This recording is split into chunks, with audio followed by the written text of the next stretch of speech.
Shalom, Cornerstonians dan virtual Cornerstonians. Saya datang secara khusus kepada semua gembala-gembala cabang, gembala-gembala area dan wakil, gembala klaster, gembala-gembala CSC, ministry leaders, semua volunteers, full-time staff, dan juga kepada semua Cornerstonians dan virtual Cornerstonians. Saya ajak Anda untuk merenungkan beberapa ayat yang Roh Kudus terus menggemakan di hati saya dalam beberapa minggu terakhir ini. Mazmur 87 ayat yang kedua, Alkitab berkata, Tuhan lebih mencintai pintu-pintu gerbang Sion daripada segala tempat kediaman Yakub. Perhatikan kata-kata itu, Tuhan lebih mencintai pintu-pintu gerbang Sion daripada segala tempat kediaman Yakub. Israel dibangun dengan cara yang sangat unik.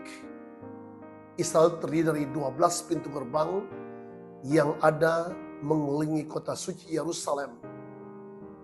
Dan setiap pintu gerbang itu mewakili suku-suku. Nah, sangat menarik, Alkitab memberitahukan bahwa Tuhan lebih mencintai pintu gerbang Sion daripada segala tempat kediaman Yakub.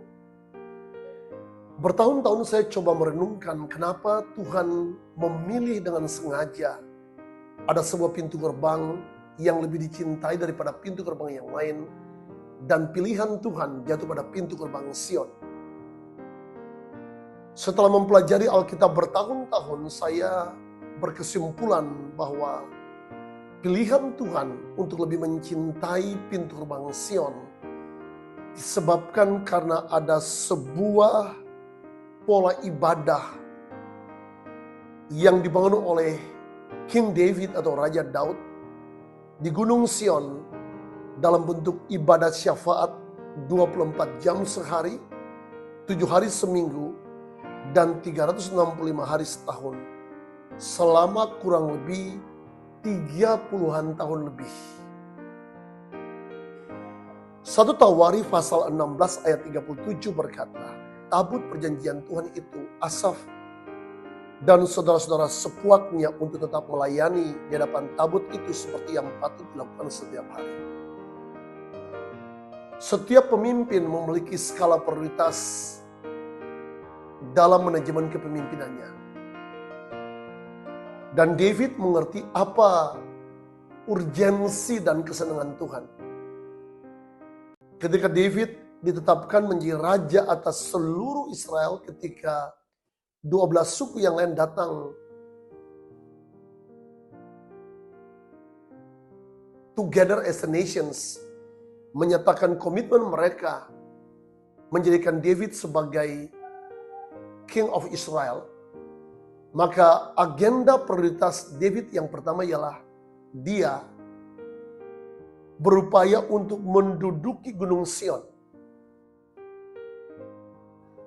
Mengapa? Sebab janji tentang Gunung Sion telah mereka terima di hari ke-9 setelah mereka melintasi Laut Merah.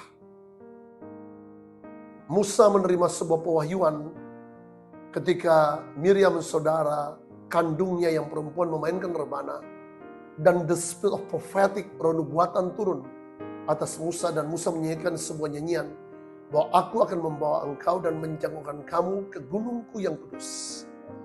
Jadi skala prioritas pertama yang David lakukan setelah David ditetapkan oleh 12 suku Israel, setelah 11 suku terakhir datang dan menyatakan komitmen untuk berdiri bersama-sama dengan suku Yehuda, maka Daud memutuskan untuk menduduki Gunung Sion. Nah, prioritas yang kedua yang Daud putuskan ialah Daud bermaksud atau Daud memutuskan membawa pulang tahu perjanjian Tuhan yang selama 40 tahun dalam masa pemerintahan Saul itu tidak dihormati, yang menyebabkan kenapa kaki-kaki Tuhan pergi meninggalkan Israel dan mereka dikuasai oleh bangsa kafir yaitu Filistin dan bangsa-bangsa yang lain. Nah, mari perhatikan apa yang Daud lakukan. Ketika Daud membawa pulang tahu perjanjian dan menempatkannya di atas bukit Sion, maka kemudian Daud menempatkan Asaf dan saudara-saudara sepuaknya untuk tetap melayani di hadapan tabut itu seperti yang patut dilakukan. lakukan setiap hari. Dalam 1 Tawari 16 ayat 39 Alkitab berkata, tetapi Sadok imam itu dan saudara-saudara sepoknya para imam ditinggalnya di hadapan tabut, di hadapan kemah suci Tuhan, di bukit pengorbanan yang di Gibeon, supaya pagi dan petang, perhatikan kata-kata itu, supaya pagi dan petang tetap dipersembahkan korban bakaran kepada Tuhan di atas mezbah korban bakaran, dan supaya dikerjakan segala yang tertulis dalam Taurat Tuhan yang diperintahkannya kepada orang Israel. Oh, rupanya ada sebuah perintah yang telah diperintahkan Tuhan ketika Israel sementara berada di padang gurun yang disampaikan oleh Allah Israel kepada Musa, supaya pagi dan petang tetap dipersembahkan korban bakaran kepada Tuhan di atas mezbah korban bakaran.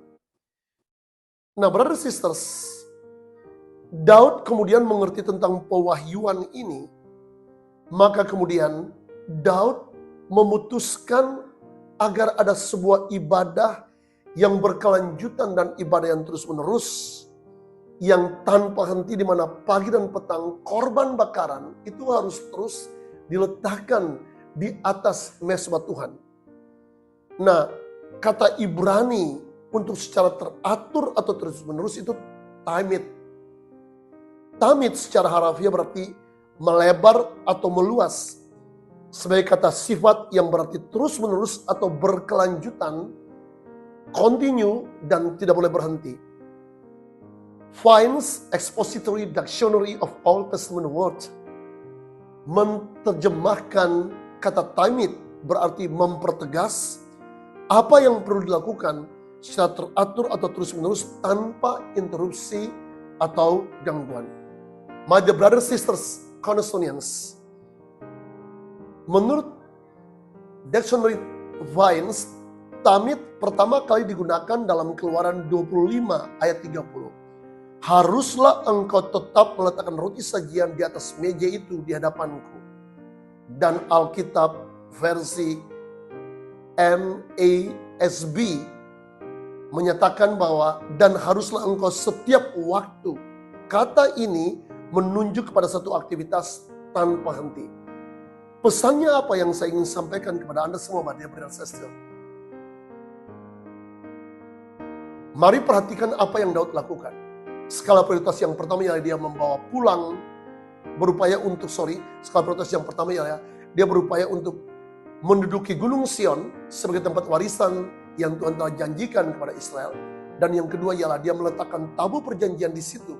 Lalu kemudian dia membangun sebuah ibadah syafaat non-stop, pujian, penyembahan dan doa 24 jam sehari, 365 hari, dan selama lebih dari 30 tahun ada pujian penyembahan yang dinaikkan terus-menerus.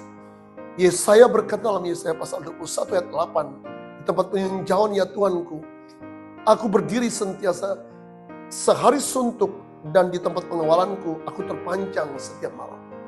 Allah sementara mencari orang-orang yang secara volunteer, secara sukarela, ingin datang di tempat peninjauan, berdiri sehari suntuk, dan di tempat pengawalan, mau terpancang di malam hari.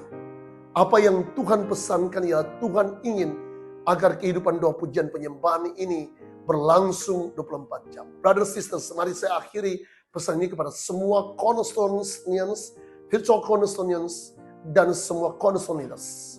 Perhatikan apa yang terjadi dengan David dan Israel. Ketika Daud meletakkan tabut perjanjian di atas Bukit Sion, Daud membangun mezbah Tuhan selama 24 jam sehari, 365 hari, doa pujian penyembahan yang tidak ada hentinya yang kita kenal dengan nama Menara Doa hari ini. Maka Tuhan kemudian memberikan kasih karunia Daud untuk menginvasi kepada musuh-musuh yang selama kurang lebih 400 tahun lebih tidak bisa diduduki oleh Israel.